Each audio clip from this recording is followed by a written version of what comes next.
Question जो है मेरा जो सीरीज चल रही है यूपीएससी सीसेट 2024 के क्वेश्चन की, उसमें अगला नंबर क्या है, क्वेश्चन क्या है, क्वेश्चन ये कह रहा है कि 421 और 427 को एक ही संख्या से विभाजित करने पर समान शेषफल 1 बचता है।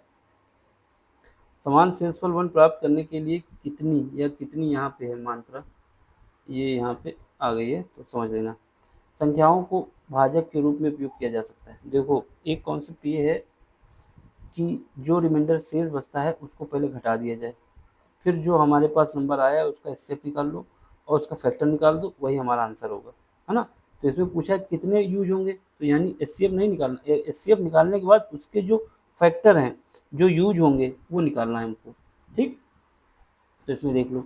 और एक हमारे पास ये होता है कि जब कभी किसी को डिवाइड किया जाता है, जैसे हम 3 से 9 10 को डिवाइड कर रहे हैं, तो हमेशा क्या होता है, ये जब तक डिवाइड होता रहेगा जब तक हमारा ये जो भाजक है जिससे हम डिवाइड कर रहे हैं, जो रिमाइंडर निकल रहा है उससे ज़्यादा ना हो जाए। जब तक ये ज़्यादा नहीं होगा, यानी रिमाइंडर जो आता है वो भाजक से मेरे कम होना चाहिए। ये कॉन्सेप्ट याद होना चाहिए, तो आगे काम आएगा अभी इसी क्वेश्चन में। कैसे काम आएगा बताएंगे। देखो अब क्या करोगे, जो नंबर दिए गए हैं जो रिमाइंडर बच रहा है उसको घटा दो, यानी 420 दिया गया है, 21 दिया गया है, तो इसमें -1 कर दो तो जो नंबर बचा 420 बचा। दूसरा, अब 427 दिया गया है, इसमें भी एक रिमाइंडर बच रहा है, तो उसको जो रिमाइंडर बच रहा है उसको घटा दो तो 426। अब इन दोनों का डिफरेंस लेना है, इन दोनों का जो डिफरेंस आएगा वो मेरा एचसीएफ हो जाएगा इनका, यानी 426 माइनस 420, तो इसको घटाएंगे तो हमारे पास जो आ जाएगा 6, यानी इसका एचसीएफ जो आ गया वो 6 आ गया। अब हमसे पूछ रहा है कितने भाजक हैं जो इसको यूज करके हम इसको जब डिवाइड करेंगे तो रिमाइंडर बनाएगा। इसका मतलब इसका फैक्टर कर लो, जब 6 का फैक्टर करोगे तो 6 को हम लिख सकते हैं, कैसे लिख सकते हैं, 6 का फैक्टर एक 6 होगा, 6 से डिवाइड होगा ये, दूसरा 3 से भी डिवाइड होगा, तीसरा 2 से भी डिवाइड होगा और 1 से भी डिवाइड होगा। लेकिन हमारे पास क्या रिमाइंडर कितना बच रहा है, रिमाइंडर 1 बच रहा है। अब रिमाइंडर 1 बच रहा है और किसी संख्या को रिमाइंडर जब हम डिवाइड करते हैं तो हमारा जो रिमाइंडर आता है वो भाजक से कम होना चाहिए। अब उसी संख्या को आप 1 से डिवाइड करोगे और वही रिमाइंडर बचेगा, तो ऐसा तो हो नहीं सकता। इसका मतलब हम 1 नहीं ले सकते। 1 क्यों नहीं ले सकते, क्योंकि ये रिमाइंडर जो बच रहा है वो भाजक के बराबर हो जाएगा, कि हम संख्या को अगर 1 से डिवाइड कर रहे हैं और मेरा रिमाइंडर 1 बच रहा है तो ये भाजक के बराबर हो गया, और भाजक कभी जो होता है रिमाइंडर से ज़्यादा होता है, भाजक को डिवाइजर कहा जाता है, ठीक। इसका मतलब ये हुआ कि हमारे पास केवल ये 3 फैक्टर हैं जिससे हम डिवाइड करेंगे तो हमारे पास जो वो आएगा, इन संख्याओं को डिवाइड करने के बाद उसका रिमाइंडर 1 आएगा। इसमें इसका फैक्टर 1 भी है, फैक्टर 1 है, लेकिन क्यों नहीं ले सकते, क्योंकि यहाँ पे इसका रिमाइंडर 1 आ रहा है। जब रिमाइंडर 1 आ रहा है तो इसको कैसे ले सकते हैं, क्योंकि रिमाइंडर हमेशा जो जिससे हम डिवाइड करते हैं उससे कम होना चाहिए। इसका मतलब 3 जो है इसके आंसर हो जाएंगे 3, ठीक है। अब क्वेश्चन नंबर जो है हमारा कौन सा है, क्वेश्चन नंबर हम लोगों का है, देखो अगला क्वेश्चन जो है ये, इसमें देखो इसमें क्या कह रहा है कि एक पर्सन है जो 100 मीटर चलता है वेस्ट, मतलब कितनी, पश्चिम की ओर, ठीक है। फिर उसके बाद क्या करता है, देन टर्न लेफ्ट, फिर लेफ्ट घूमता है और जाता कितना है 100 मीटर, ठीक है। फिर उसके बाद वो क्या करता है, वहां से 225 डिग्री टर्न करता है क्लॉकवाइज। अब आपको बताना है कि अब वो किस दिशा में वॉक कर रहा है।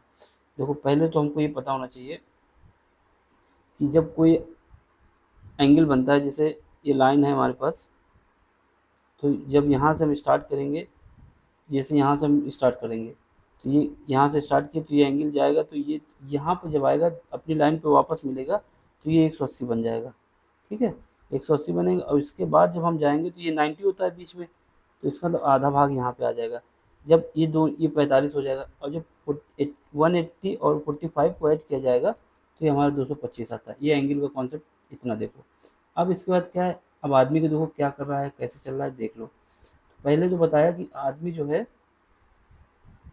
डायरेक्शन तो आपको पता ही होगा कि जो डायरेक्शन क्या होती है, ये ईस्ट होता है, ये वेस्ट होता है, और ये नॉर्थ होता है, ये साउथ होता है, ये वेस्ट, ये ईस्ट, ये नॉर्थ, ये साउथ, ये तो हमको पता ही है। अब हमको क्या करना है, आदमी को चलाना है। आदमी को चलाइए भैया।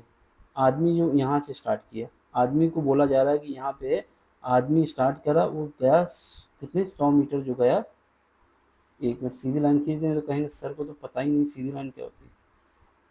ठीक, देखो आदमी ने स्टार्ट किया यहाँ से, यहाँ से स्टार्ट किया, यहाँ से स्टार्ट किया, ये पॉइंट है स्टार्टिंग पॉइंट एस। ठीक है, अब यहाँ से वो क्या किया, 100 मीटर गया है वेस्ट की ओर।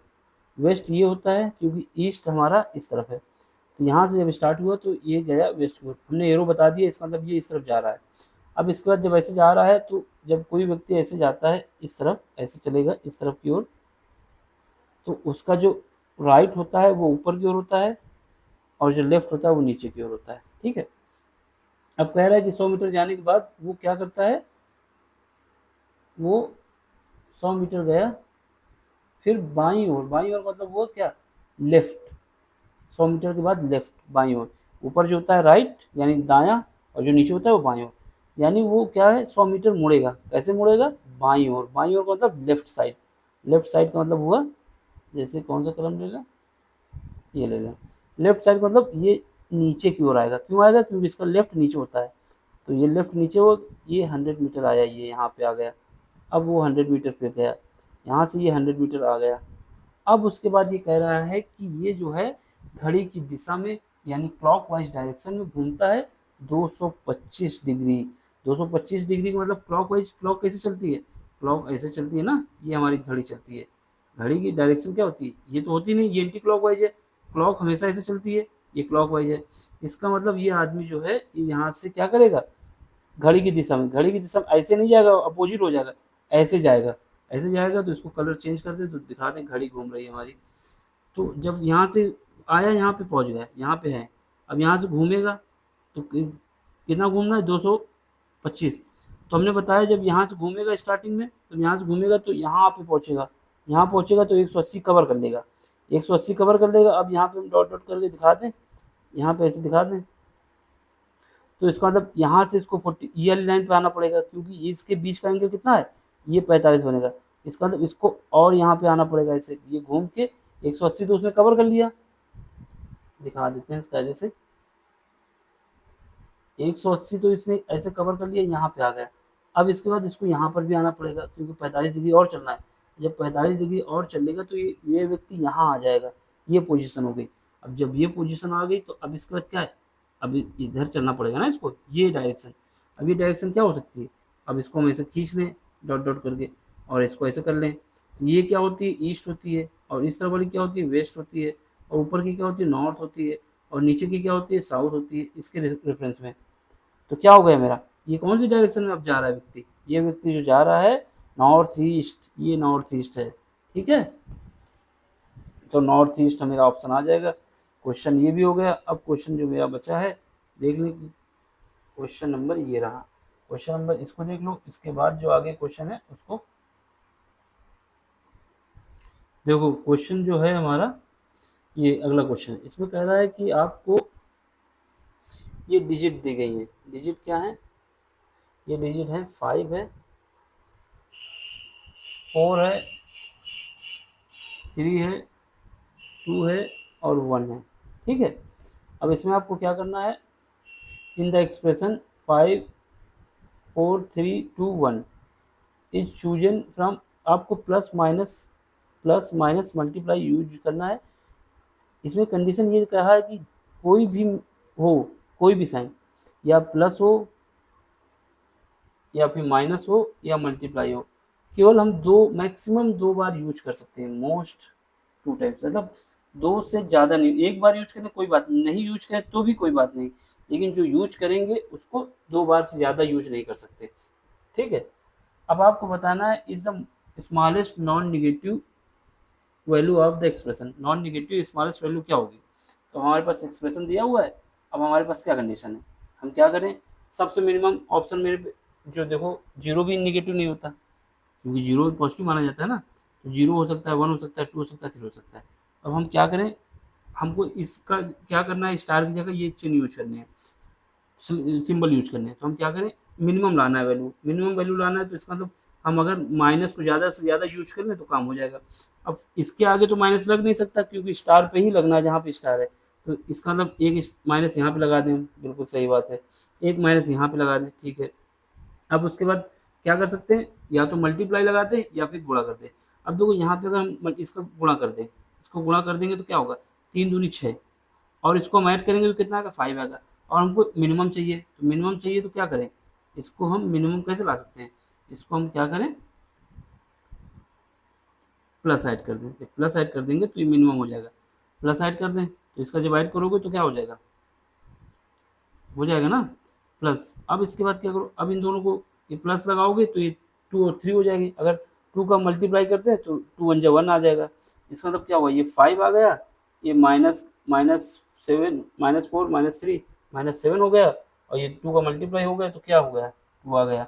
इसका मतलब ये 5 और +2 ये हो गया 7 -7। इसका मतलब मिनिमम 0 आ सकता है। तो 0 हमारे पास ऑप्शन भी, अगर ऑप्शन 0 ना होता, ये 0 ऑप्शन है, अगर 0 ऑप्शन ना होता तब तो हम आगे बढ़ जाते कि कुछ और चेक कर लेते। अब इसके आगे हमको चेक करना ही नहीं है, यही ऑप्शन हो गया। तो हमारी कंप्लीट हो गई।